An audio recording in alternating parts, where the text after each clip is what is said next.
It's just,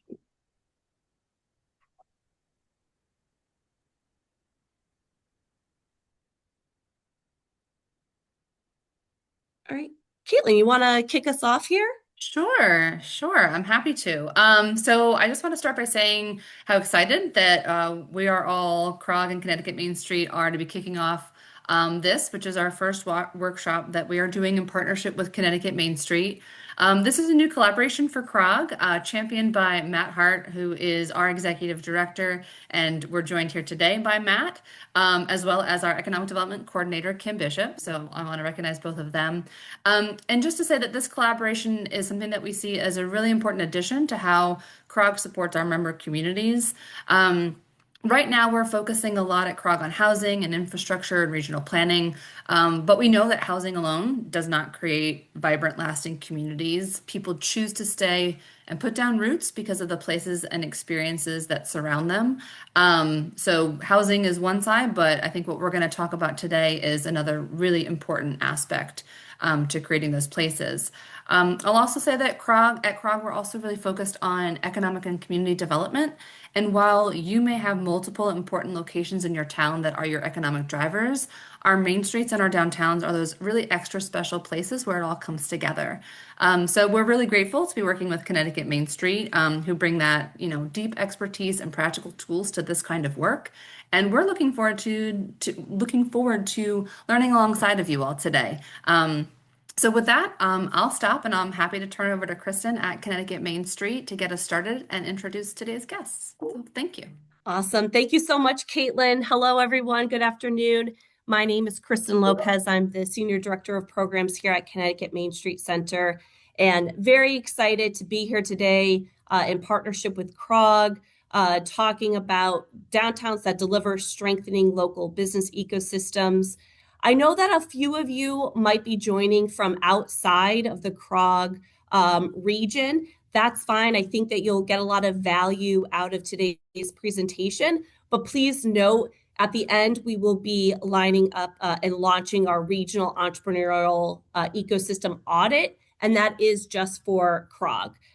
So if you'd like to bring that into your own region, let us know, but just so you have a heads up there. For those of you who may not be familiar with Connecticut Main Street Center, just a few words here. We are a statewide nonprofit. We work in downtowns, village centers, all across the state. We're here to help establish and maintain vibrant main streets. And we do that in two kind of tracks. One, we help communities improve their management capacity.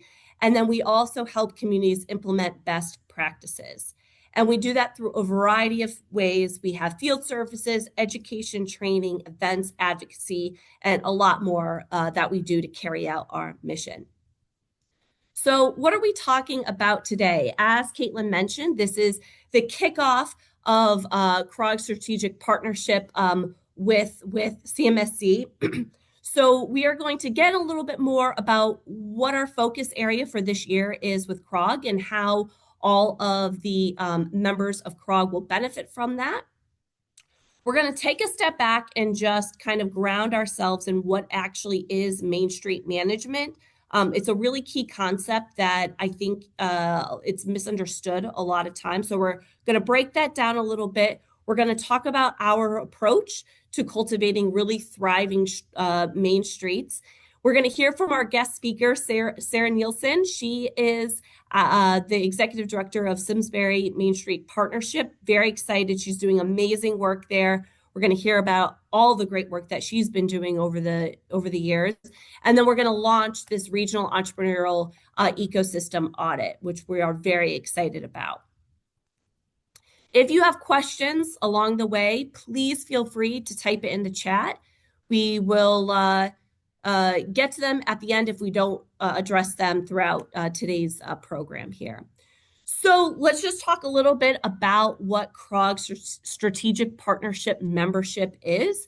So we work with our members in a variety of ways. And when we work with a COG, we are here to help support CROG's goals and initiatives that are outlined in their SEDS and other types of planning and types of plans.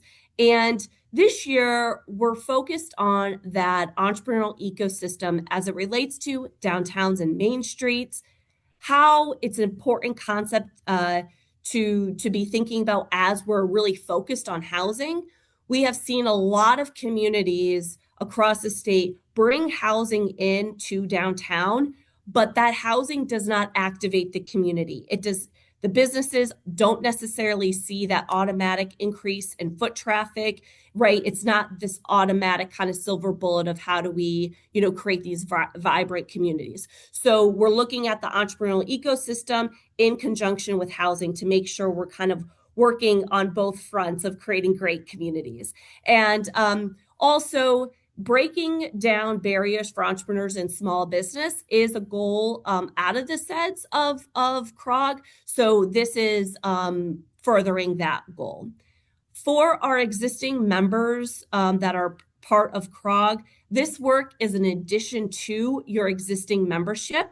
So as we launch the ecosystem audit, we can work with you a little bit further to discuss how the results of this audit impact you locally as well as looking at it regionally.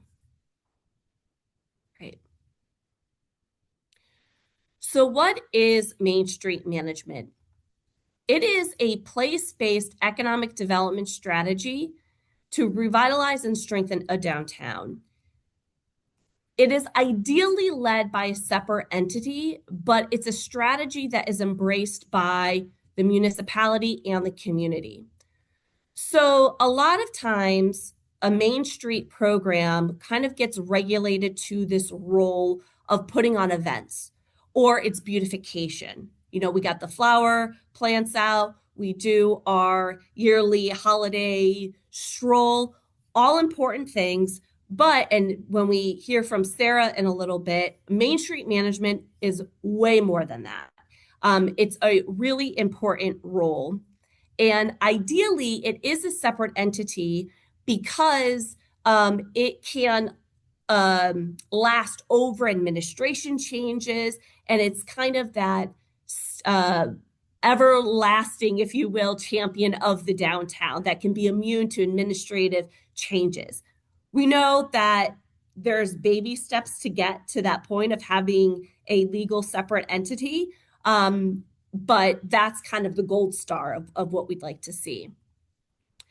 And the role of a Main Street manager is an interesting one because it's kind of overlapping two roles of a municipal economic developer and a municipal planner. So a Main Street manager kind of wears both of those hats, but is just focused on the downtown. So they're looking at, recruiting businesses, making sure that the environment is great for new development to come in. They're about marketing and tourism and securing ongoing resources to make it all happen.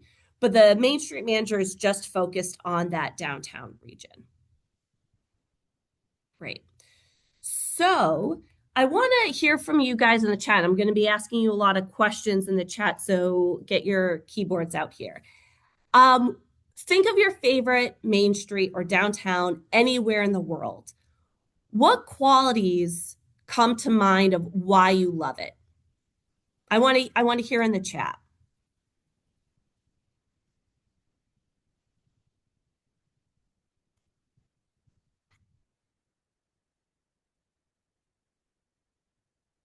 Is the chat open, everyone? Okay, great. Perfect. Thanks, Caitlin. Walkable, yes. I love it. Walking is very important. What else? Unique stores, restaurants, architecture, yeah, historic preservation. Third place is, yes, where can you meet your neighbors? Love it. Exactly. Thanks, guys, for participating. I'm going to be asking you more questions in the chat, so don't be shy today, okay? All right, so excellent. So we know a great downtown when we see it, when we're in it, we feel it, we know it, but how can we articulate it in a way where we can manage it, where we can actually work towards goals? So we've come up with these 6 qualities of a vibrant Main Street, and now let's take a look at them. So one, there's a commitment to a sustainable future. So this is looking at things like walkability, green spaces, a green canopy, right? So we have shade while we're walking. It's talking about electric vehicle station, charging stations, right? We're thinking about the future. Rain gardens, thinking about that environmental resiliency, which we know from what we know about planning, this is only going to become a much more important thing for us to look at over time. Investment in diverse economy. So this is looking at the mom and pop shops. This is looking at housing, workforce, the mix of anchor institutions, right, that drive people consistently to our downtown. It's conveniently connected and easy to navigate. Walkability, wayfinding, parking, of course, parking, right? Our public transit, our bus stations, how is everything connected so people can easily get around? A unique sense of place. So when we're here in this downtown, it feels like we are somewhere. We see that in art, we see that through banners, we see that through, the sense of design of the place. It's welcoming and inclusive to all. So when we say welcoming and inclusive to all, we're talking about, of course, different races and ethnicities, but we're talking about ages. We're talking about abilities. Do our sidewalks accommodate someone who's using a mobility, assistance advice, or the strollers, right? We want this to be welcoming and inclusive to all. And lastly is this dedicated Main Street management, which is really kind of this civic, private, public commitment to seeing the downtown great. Okay. So in the chat, I want to see you back in the chat here. How satisfied are you with your town center qualities on this outer ring here? So what do you guys think you're doing really well in cultivating? What areas do you think, might need a little bit more help? Just curious, kind of getting a sense of where everyone's feeling about these qualities of a great downtown.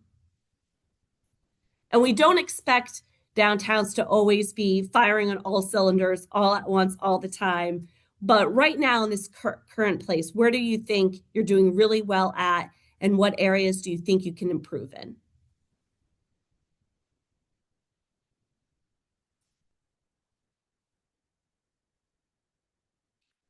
Need more depth versus linear frontage. So is that in easy connected, easy to navigate? Yep. Okay.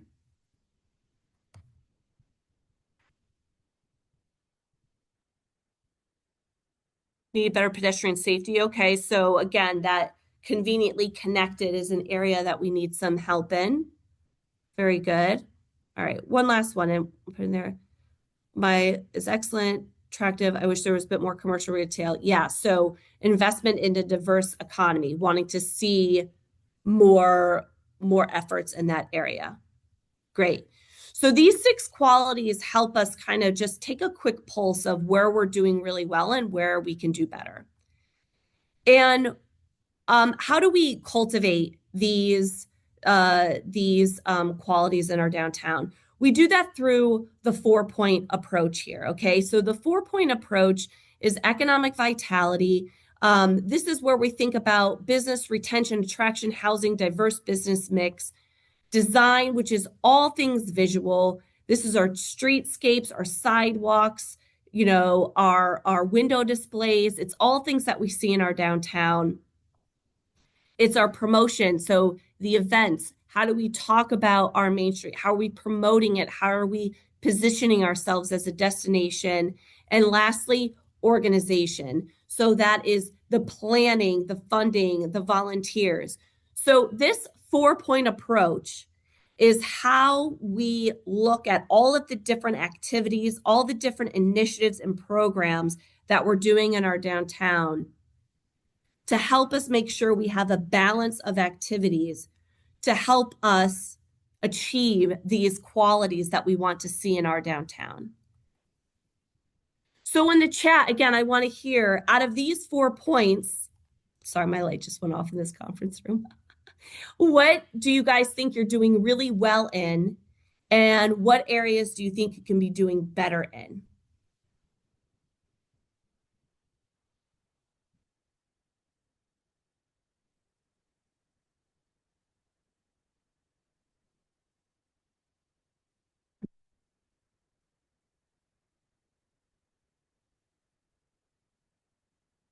A lot of times here, going back to my original comment, we see a lot of downtowns focused on putting on events, but not necessarily looking at business recruitment, for example. Really great organization, my downtown. Yes, that's great. Great on most friends, economic vitality's biggest area improvement. Perfect. Yeah, so all of these things, we use this approach to help us balance our activities and our initiatives. And we know that this approach works. It is a methodology that is used across the nation in thousands of Main Street programs. And we know it works because we have the data that backs it up that says for every dollar that is spent on downtown management, $21.73 was it generated a new investment. So that is it's a very powerful program, Main Street Management. It is one that is not incorporated enough in our state, but the programs that are doing it are doing an excellent job. And that is a great segue to introduce our guest speaker here, Sarah Nielsen. She is the executive director of Simsbury Main Street Partnership, and she's working on all of these fronts. There are only 3 accredited programs in Connecticut from Main Street America, and Simsbury is one of them. Simsbury is very high performing, and so let's hear from Sarah how she does it all. Okay, so I'm going to stop sharing my screen so Sarah, we can see you a little bit better here. Hi, Sarah. Good morning. Oh, good afternoon now. I know, yeah. Okay, let's get us spotlighted here. So, Sarah, I want to hear, kind of from you first. How do you define a great Main Street? We often hear Simsbury is this upheld example here, but how do you define what a thriving downtown is? So I think there's a lot of definitions. The classic ones we've all heard. It has to be walkable, pedestrian friendly, great mix of boutique, retail, and restaurants, public spaces, art, etc. For me, I think it's a place where people want to be. It's a place that people frequent. And I think that that's the hallmark of a great downtown. Whether you're going to do errands, you're going to vote, you're going to worship at a church, you're going to shop, eat. It's a place that you want to be for a variety of reasons. And I think that's what makes it great. And can you talk a little bit about Simsbury in terms of like your business mix and just kind of how you have cultivated that? What's the type of business mix that you're looking for in your downtown? So I think that we are looking for a little bit of everything. We do have chains in our downtown. Most people have chains. We have a Starbucks, we have a Dunkin' Donuts, we have some of the smaller chains. We also have a lot of upscale boutiques, very small specialty stores like Spoonful of Britain, which does English goods. We have beautiful flower shop. We have restaurants, and restaurants I think drive a great downtown and drive the vitality. And then we're really lucky that we have a performing arts center that is walkable and adjacent to our downtown as well. So we have a little bit of everything. We have churches, we have municipal buildings, we have employers, we have services. So it's a little bit of everything because that's what our consumers are looking for. Mm-hmm. And can you talk a little bit about, maybe we can back up a little bit and talk a little bit more about Simsbury Main Street Partnership? Just kind of how did it get set up? What's its purpose? How it's structured? Let's hear from you there. Okay, so we are actually 30 years old. We're as old as the Connecticut Main Street program. We were lucky enough to have the vision of our elected officials who saw the Main Street program in another state and said, I want to bring this back to Simsbury. And the only way that they could do that is to help start the state program at the same time. It was done in conjunction with an economic development summit at Eno Memorial Hall. And they brought what is now Eversource, but which was CLMP, to the table as the first private funder for the state agency.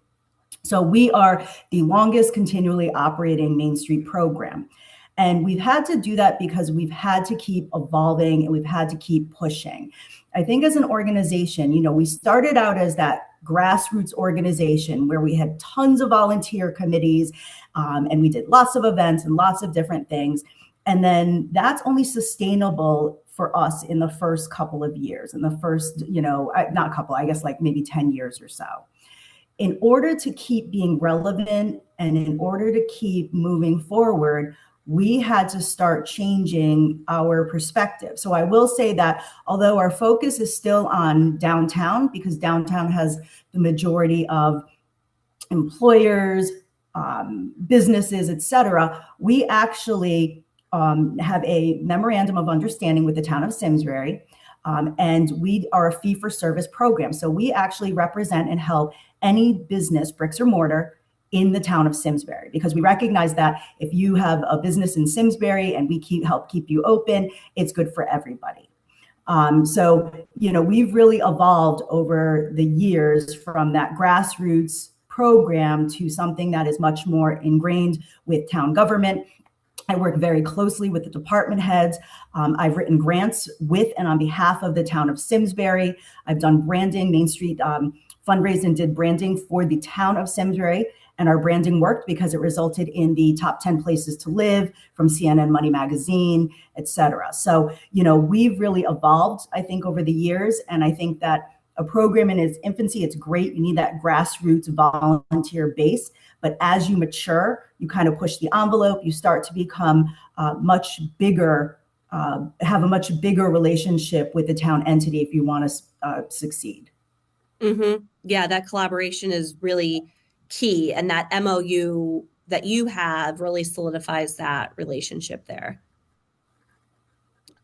So one of the things that we get some pushback on across the state is this line between the community might have a vision for their downtown, but the properties are owned by private owners. Business owners are private. We can't be involved in the free market. And, there is some truth to that, but there's also kind of leaving a lot on the table because there's a lot that a community can do. And I know Simsbury has been very active in shaping the downtown identity, and figuring out how to attract the businesses that you want. So can you just break down kind of all the different kind of things that you've been working on over the years to do that? So I will say that I think the most important thing that a community, a Main Street organization, a economic development agency, et cetera, can do is you can't move the free market, but you can shape it. We've had, and I'll give you an example to illustrate my point. We had a very important property in downtown fronting on Main Street. The property owner came to me because I've known him at this point, I knew him since his girls were younger. So I knew him for 15 years. And he came to us and he said, Sarah, I'm giving you a heads up. We're going to put a dollar store in this property. And I said, listen, I understand you are free to do whatever you want with that property. Give me a little bit of time to prove to you that it's not in your best interest. It's not in your best interest financially. It's not in your best interest, in all these different ways. And so then I went to the town of Simsbury and we convened a special committee, and we were able to, through market research, through data and through planning, show that property owner that was not the best bang for his buck. And instead, he put resources into his facade, and he attracted a major tenant And that has attracted other tenants, and his occupancy is, I would say, probably 85% occupied right now, which was a far cry from it was under 50.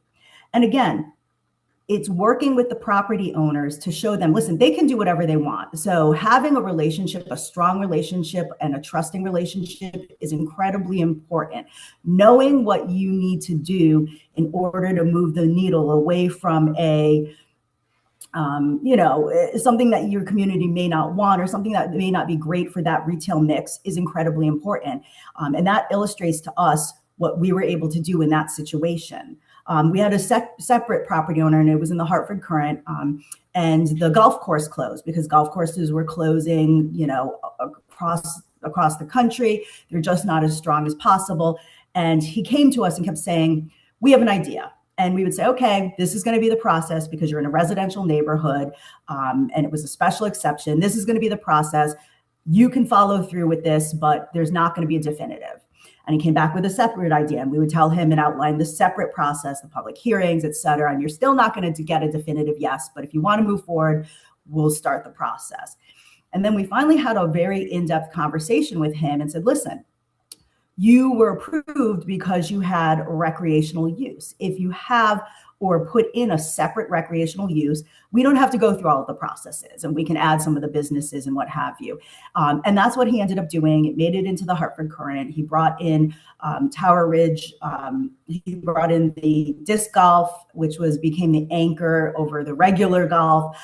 He was able to bring in a fantastic nonprofit, Healing Meals, and he was able to bring in Talcott Collective, which serves, food and drinks and food trucks and entertainment and all of that. So again, a higher and better use by working with the property owner.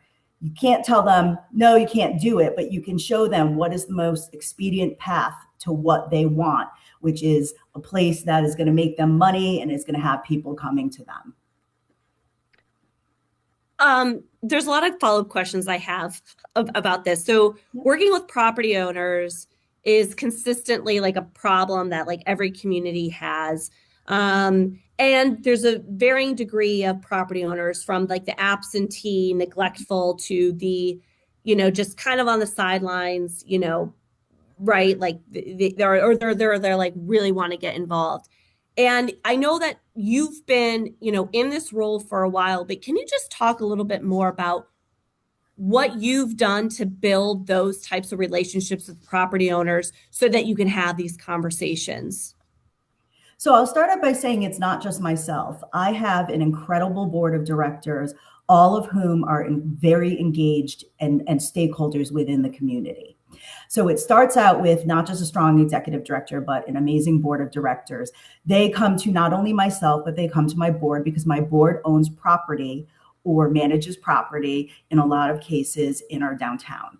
It's finding that right mix of board members that make a difference, that advocate, that people turn to. So, I can't take all the credit. I think that I have an amazing board of directors that helps us get our mission accomplished.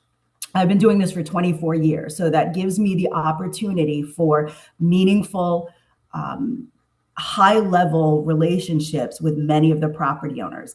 We have very few absentee or out-of-state property owners in Simsbury.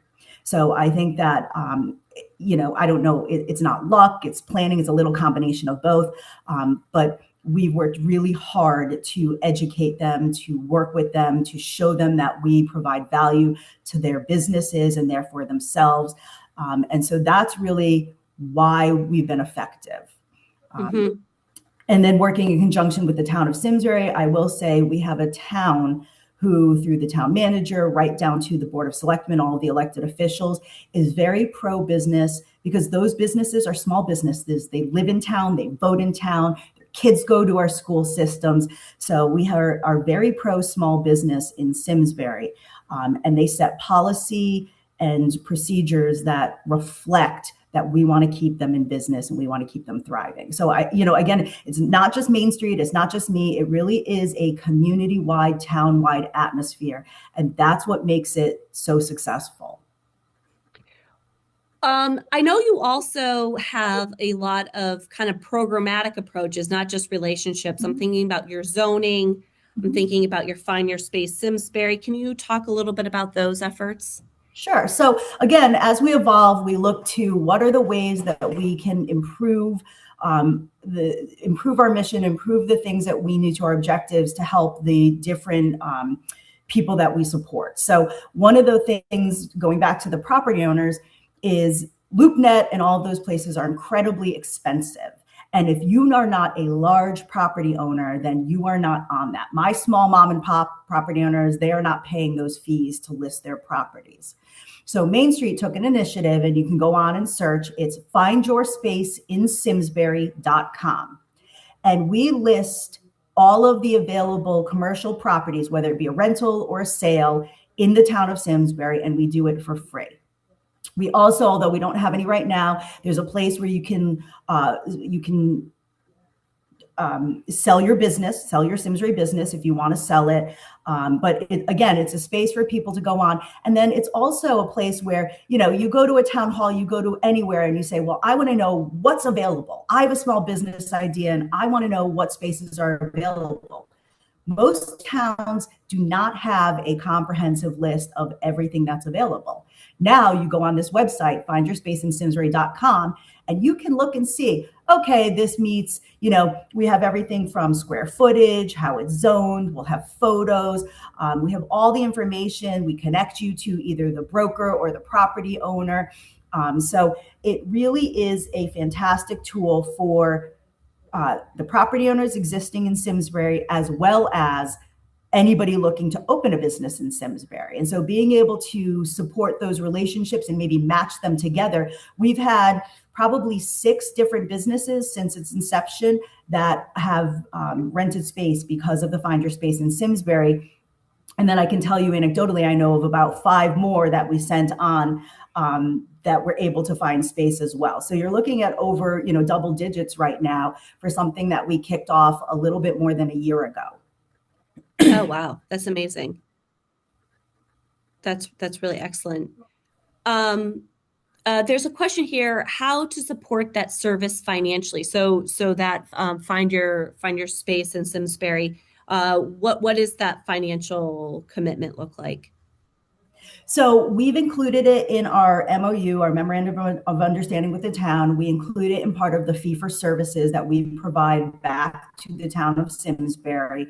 And then I have a incredibly talented website designer that donates their time for free to continually, we update those listings. We're constantly scouring for listings, and then we send out emails to all of the local property owners on a regular basis to make sure that they remember to send us their listings. So, it's something that we decided to prioritize. It was something that the town of Simsbury could not do, but loved the idea of us prioritizing. So it just really worked for one of the things that we provide. That's excellent. I just want to underscore one thing that you just said, that you have a email list of property owners. Yeah. Having that contact information, right, is just kind of baseline. Yes. Building that relationship. Another thing that we hear a lot from communities is kind of defaulting to their local chamber of commerce to do this work.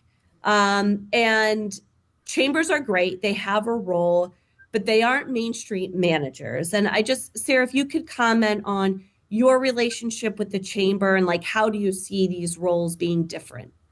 So I will say that we are very lucky in Simsbury to have a very active Chamber of Commerce. It's the Granby Simsbury Chamber of Commerce. 30 years ago, when they started the program, the Chamber of Commerce was one of the organizations that wrote a letter of support starting the Simsbury Main Street Partnership. And the reason they did that is because we don't do things that a Chamber of Commerce does. I think that we work well together, but if there was a need for a Main Street, if we did the same thing, there would have been no need for a Main Street program. A Chamber of Commerce, technically, at least in our town, does not do economic development. They are network-based, they're social networking, and that is their major focus. They provide a lot of services to service businesses. And so we don't touch any of the networking. We don't need to. Quite frankly, most of my retailers and my restaurateurs can't network at a 6 o'clock at night anyway. So I don't think there's a lot of overlap. What I will say is, again, a chamber being a social networking, they tend to do, broad-based services like bundled insurance and things like that. Fantastic. We don't do that. We have a very different public-private partnership with the town of Simsbury. We help do their branding. We do help with the grant writing. We help with some special events, although honestly, special events, as you mentioned, can overrun any organization. So we only focus on some signature events. And then really we help with business retention first, recruitment second, and getting that right mix. So we don't touch any of the other things. We focus on economic development through a variety of holistic ways. Love that. And thanks for underscoring that. And to reiterate the point, Sarah is running a really high performing Main Street program, and 30 years in the making to get to this point. But I think just it's important to note for other communities that are on here, if they do have an existing program, this is where you could get to, right? Or if you're just starting out, you're starting maybe more grassroots, but then you can get to this space. And I just want to make sure that is, understood, especially as we're seeing, municipal budgets really get cut, and we're seeing a lot of economic development jobs, kind of on the cutting floor, which is, sad for us to see. But when you have a partner like Sarah, right, kind of being able to fill in some of those gaps, is helpful there. I want to, you're kind of touching upon it, which is this, ecosystem of support. And as we'll be launching at the end of this, our regional entrepreneurial ecosystem audit, you kind of talked a little bit about what the chamber does, and you've talked a little bit about, what you do to support your small businesses in Simsbury. But I'd love to hear more if you can expand upon the type of services, support services that you provide, on that retention aspect for in your community. So I think that retention is the best bang for a buck in any town. It's like a business, right? So it costs me far less to keep the customer that I have than it does to try to go out and spend money to get a new customer. And the other thing is, retention is the first passive step in a good recruitment program, right? If you have a downtown or a town that has tons of retail vacancies, then it doesn't look great.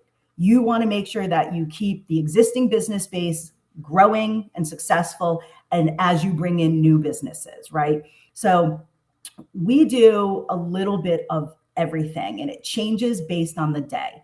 And I'll give you a couple examples. So there's been, through COVID, right? COVID was this very unexpected public health crisis, but it affected every piece of our lives. And so we really had to pivot. We had businesses that people weren't allowed to go into. It was, you weren't allowed to go into the restaurants. You weren't allowed to eat at the restaurants. You weren't allowed to go into the retail shops. And so Main Street really had to emergency pivot. And we did this in a variety of ways. Number one is when they started looking at opening what they called essential businesses, we pushed to make sure that all of our businesses, especially the ones that weren't going to be included in essential, were essential businesses so that they were able to stay open. We were able to help the restaurants because, again, you're going from an influx of people to no one, not being able to dine in. And Governor Lamont actually came out and signed the dining extension bill because Simsbury was able to pivot quickly. We actually, before the state of Connecticut, we put together a dining committee. It consisted of myself, the town planner, my zoning enforcement officer, the fire marshal, and public building. And we were able to put together a fast-tracked program. The most was 48 hours, and I don't think we ever hit 48 hours, of being able to permit our outdoor venues to do outdoor dining. And so, we kind of made sure that was a number one focus. we put together an entire list of every single restaurant, every single food, whether it's a eatery, a cafe, every single restaurant in Simsbury. And we had, I think at the end, it was like 25 different iterations because it kept changing. We would put together, did they have curbside delivery? Did they do delivery? Did they have an app? All of the different, as the changes kept going, all of the different ways that they were able to accept business. We had the same thing with the business community. Again, what were their hours? What were any specific rules as far as that goes? So we're able to take something. Oh, and then finally, we worked with the Department of Public Works when you couldn't get hand sanitizer in, and we needed it, by the way. My businesses needed it to stay open. The restaurants needed it to stay open. The health district required it. We were able to work with Public Works to source hand sanitizer, bulk sanitizer for half the cost and be able to provide that to our businesses. So we, I think in the end, with the Ambulance Association, the fire department, we ended up giving out something like 30,000 free KN95 masks and what have you to keep the business community open. We were one of the first ones to be able to do the test kits, the take-home test kits, to give those to the businesses, et cetera, et cetera. So we were able to take something that was, I think, very unique and very unusual and make sure that we kept those businesses open and make sure that they were successful through a very trying period. So that's just, we are a full service organization. And I know that there's been a couple of instances of fires displacing businesses, and you were immediately able to assist in those times. Yeah, we had an entire, I shouldn't say, we had several. I've had to deal with 2 fires in our retail corridor, one when I first started and one about a year and a half ago. Again, kudos to the town of Simsbury, the town planner, the town manager, the first select woman, all came out with me. We were able to find temporary placement for 85% of the businesses. We worked with the property owner. We worked to make sure that they were temporarily placed, that people knew where they were, that we worked to support the property owner. And they're in the process of, they've demoed the entire building and they're in the process of rebuilding and going through the permitting process as we speak. So I know that it made the news. And again, that goes back to the incredibly strong partnership that we have with the town of Simsbury. That's amazing. I'd love to get any questions in the chat here for Sarah. What are some challenges that you're working on now, and how are you tackling it? So our biggest challenge that we're working on right now is office space vacancy. I think it is something that is a national trend, right? After COVID, office space has shrunk. There's been the hybrid, there's a lot of companies that are still doing hybrid, meaning a certain number of days in the office, but a certain number of days at home. There are stay-at-home offices. It's just the demand has shrunk, and I don't see it returning in the near future. So we, as I'm guessing many of you, whether it's a small community, or a big urban city, are experiencing the same thing. We have convened a committee. It's under Main Street, but it's, again, I have the town planner serving as staff with me. We have planning, zoning, economic development, board of selectmen, board of finance, committee members at large, all of them participating. We've identified the office spaces that we're going to work on currently. The goal is a couple of things. Number one was to identify the areas that we wanted to work on to rehabilitate. And based on their location, based on the make, based on the property owner, all of those things could provide a different strategy for rehab, redevelopment, based on that area.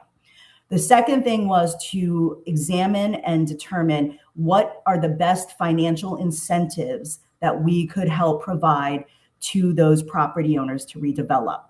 Now, it could be anything from the, tax abatements, which I'm not a huge fan of. I think that tax abatements can work well as long as they're very targeted. But we're looking at things, for example, like infrastructure. Infrastructure is huge, and being able to provide infrastructure abatements and infrastructure funding to get the kind of development that we want. And then the third thing is Simsbury, a lot of people like to say that they're shovel ready. I don't think many communities realize what that is. In Simsbury, even the Performing Arts Center, when they went to do their expansion, realized they weren't shovel ready. It took them $100,000 to become shovel ready. Mm. So we are going to identify what, if any, local zoning practices, permits, best practices we need to implement in order to make sure that we can fast track the development that we want, to make sure that is as easy as possible for the desired development we want. So our real big focus right now is tackling office space vacancy, which in a small town like Simsbury is still about 30%. Yeah. One of the things that, just in knowing you over the years and as we were prepping for this call, one thing that you do really well is really thoughtful planning. You are quick to kind of organize that committee to help you think through big issues, big challenges, and be methodical and thoughtful before you launch an initiative there. And I think that is really unique and clearly a best practice, and it's working for you in Simsbury. Question here. We probably can take this question and one more question. Love your emphasis is retention because other organizations are focused more on recruitment. Curious, what are some of the most common concerns, issues that businesses raise as it relates to retention concerns? So I will say that I think, and this is a statewide problem, and again needs to be addressed by the state legislature, the rising cost of doing business in Connecticut. You have insurance costs that have jumped. You have employee wages that have jumped. Every single thing has increased and has made it more expensive for a small business to stay in business in Simsbury. And while we like to work at it on the local level, the reason that we're part of Connecticut Main Street Center, the reason that it's so important is because there's only so much you can do from a one-town perspective. We need other entities. It's, CROG, CBIA, Connecticut Main Street Center, everyone saying, how do we become more business friendly? How do we ensure that our small businesses especially have the tools and the resources and the funding to stay in business? So the one thing I hear the most from them is that it is every single day, it is harder and harder and more expensive to do business in Connecticut. And there's a threshold, right? They can't keep raising their prices to a certain extent. I mean, there was a issue with salad and lettuce, and you saw salads skyrocket everywhere in the state of Connecticut, but especially, in my restaurants in Simsbury. So again, it's trying to address holistically, all of those rising costs, insurance, et cetera, to make sure that, we're not pricing them out of business. Excellent. I have one last question, kind of a parting question here. What to our participants here on today's call, if there's one mindset shift that you'd encourage communities to adopt that would really benefit, strengthening their downtown business ecosystem, what would that mind shift be? Well, I think that we try to be too much for everybody, right? Like every organization wants to make an immediate impact and make a difference. And I think that it's done over time. So what I would say is, and sometimes instead of, we take things piecemeal, we focus on things as it makes sense. Now, sometimes there are crises or something that jumps to the top of the line, but overall, we really try to plan in a thoughtful way for how to best help the community. So I would say that for other communities, not to be discouraged, what are the things that make your downtown and your town special? And how can you help make that better? And then you look at, okay, what are the weaknesses and the opportunities and threats that go along with it? But it really starts with the strengths. What do you do great? What are you known for? What do people like? And how can I help support that and grow that? And then what else do I need to do little by little? It's incremental change. It doesn't sound sexy. It's not always, it's not that immediate thing we want, but it is the thing that makes the most difference. Careful, thoughtful planning and incremental change, is incredibly important when you're doing this kind of organization. Awesome. Thank you so much, Sarah. It was so much great wisdom, and you're just, doing great things, and you're such a role model for, I think, all of us in the state here. So thank you very much for your time today. And that is a great segue into launching our regional survey that we're going to do here. So, sorry, let me get to the right screen here. You guys should see my screen, right? Okay. So, as Sarah had been talking about all these moving parts of the entrepreneurial ecosystem, there's a lot going on here, and it takes partnerships. Clearly, it takes collaboration. And to assess the regions, kind of get the pulse of the entrepreneurial ecosystem, we are deploying here this audit. Now, this was developed by Main Street America and the Kauffman Foundation. And what they looked at was, what are all the critical components of a great entrepreneurial ecosystem? And they've identified these 7 key areas. First one being place. So what kind of spaces, third spaces, as we know, CROG has done excellent work on researching the importance of third spaces. So how does our physical environment support our small businesses? We're looking at social capital. So that's that networking, how people are coming together, the mentorship.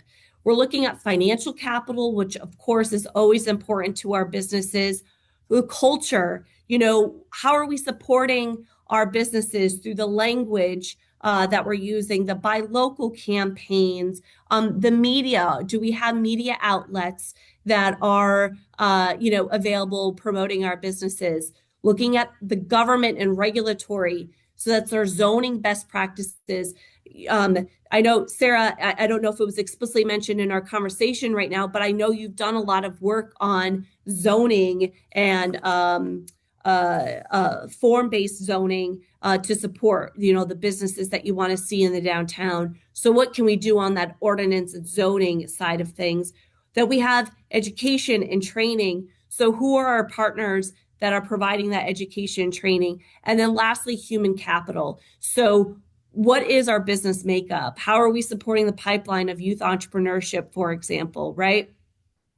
All of these things, not one organization can do. It's a team effort. It's for sure based in a lot of collaboration. And so this assessment that we're going to be doing breaks down all of those factors into, I think, about 35 or 38 questions. And what this assessment is going to do for us is take inventory of what's happening in the region. We want to be able to identify the strengths, the players who are doing great work already. How can we support them? How can we expand their efforts? And then also identify areas of growth. And then also through all of this, see what areas could use a regional solution or is really more of a local solution. And this survey, I expect, will take about 15 to 20 minutes for you to complete. It will really depend on how much more information you provide. So of course, the more data that you provide will enrich, our survey results. But a lot of them are multiple choice, and then there's options for you to kind of expand upon your choice there. So it is now open. The link is here on the screen as well as the QR code. We're going to be running this survey through the end of the month. We would really love to see full participation from the region. So for every community to be represented in the survey results, more than one person from your community can complete it. And I think it'll be interesting to see, depending on which hat you wear in the community, what do you see as available resources? So we'll be working with Caitlin and Matt and Kim and the team at CROG to make sure that everyone gets this link out. And then if you have any questions at all, you can reach out to either CROG or me or CMSC. And then we will be taking a few months then probably over the summer to compile all the results, but then really kind of create a summary and a report of recommendations of how to proceed with all this great data so that we can strengthen the regional entrepreneurship ecosystem. So with that, I love to open it up to questions or any comments of what we discussed today.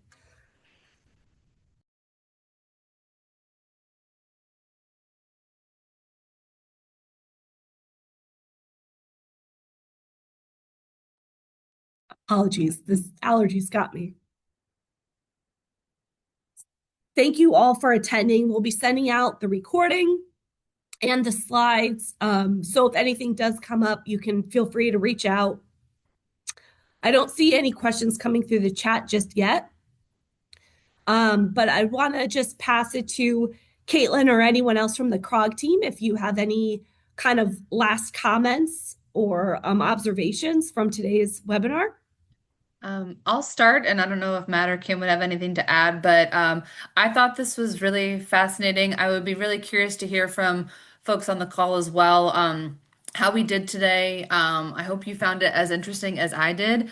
I know I had so many questions written down to ask Sarah that I held back on, many of which we actually ended up covering, but I want to talk about housing with you. I want to talk about your permitting process. I was really intrigued to hear you talk about, you guys are, very pro-business and business friendly. So there's just so much more we could discuss. So I found it very informative, very interesting, and hopes that everyone did as well. And really excited to have everyone participate. As Kristen said, hopefully all of our municipalities in the community assessment audit and helping you figure out maybe who else from your community or municipality is maybe, someone that could respond to the survey as well. Maybe we need to be creative in some communities as well if you don't have, a dedicated economic development person.